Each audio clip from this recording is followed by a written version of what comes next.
ইয়াৰে ওচৰতে থাকো। এতিয়া যিহেতু আপোনাৰ অসমৰ এটা ৰত্ন হেৰাই গৈছে, জুবিন দা আমাৰ অতি সকলোৱে মৰমৰ আছিলে, গতিকে তাৰ পিছত আপোনাৰ হাত আছে আপোনাৰ এইজন যিজন আপোনাৰ শ্যামকানু মহন্ত। এইজন আপোনাৰ এজন সাংস্কৃতিক বিভাগৰ লগত জড়িত থকা মানুহ হয়।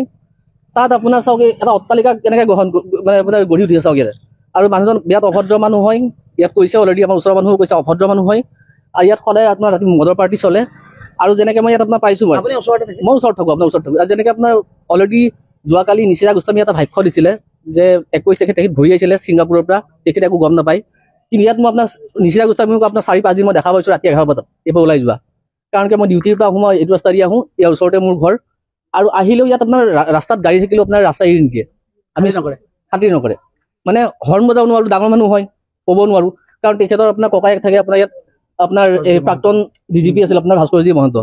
গতিকে এই আপোনাৰ কেছটো উচিত তদন্ত বিচাৰোঁ আমি। আৰু আমি অসমৰ মাননীয় মুখ্যমন্ত্ৰী এই আপোনাৰ কি কয় এই হিমন্ত বিশ্ব শৰ্মাক আমি অনুৰোধ কৰিছোঁ, তেখেতে বহুত ছাপোৰ্ট কৰি আছে জুবিনদাৰ মৃত্যুত। গতিকে তেখেতে যেন আপোনাৰ ইয়াৰ উচিত তদন্ত কৰি আপোনাৰ আমাৰ জুবিন দাক আমাৰ মাজত সদায় জীয়াই ৰাখে। আমাৰ মাজত আপোনালোক যিহেতু ইয়াত মানুহ আহে, হাই প্ৰফাইল মানুহ আহে ইয়াত। আপোনাৰ নিচিতা গোস্বামীক মই 3 দিনমান দেখা পাইছিলোঁ ইয়াতে আহা, কাৰণ হয় পাৰ্টিত অহা দেখা পাইছোঁ, ৰাতি ওলাই যায় ইয়াৰ পৰা। আৰু তাৰ বাহিৰেও আপোনাৰ ইয়াত ভাল ভাল দামী দামী মানুহ আহে, দামী দামী গাড়ী আহে ইয়াত। আৰু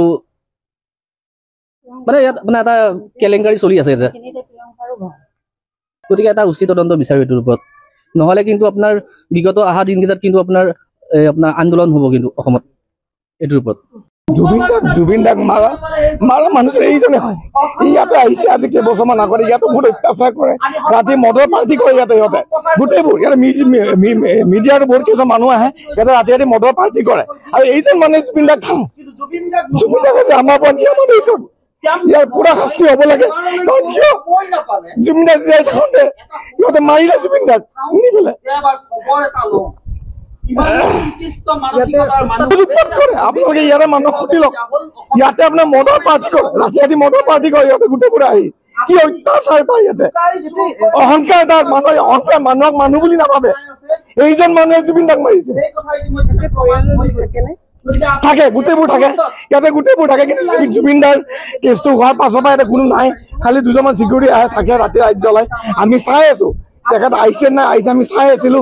কিন্তু এতিয়ালৈকেতো অহা নাই, এতিয়ালৈকে। আৰু তেখেতৰ ককায়েকৰ ঘৰৰ আগত আপোনালোকে নিশ্চয় জানে। তো আমি এটাই কথা, ইতিমধ্যে জল পট হৈছে যে জুবিন দাক হত্যা কৰা গৈছে। আৰু এই হত্যাকাৰী আমাৰ এই ইয়াতে আছিলে, এই শ্যামকানু মহন্ত, সিদ্ধাৰ্থ শৰ্মা, এই 2জনৰ শাস্তি হ'ব লাগে।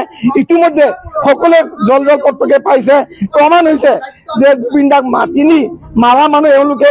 আমি এটাই কথা কৈছো, আইনক নহয় অসমৰ ৰাইজক কৈছো যে এক উচিত বিচাৰ হ'ব লাগে আৰু জুবিন দা আত্মাই শান্তি পাব লাগে।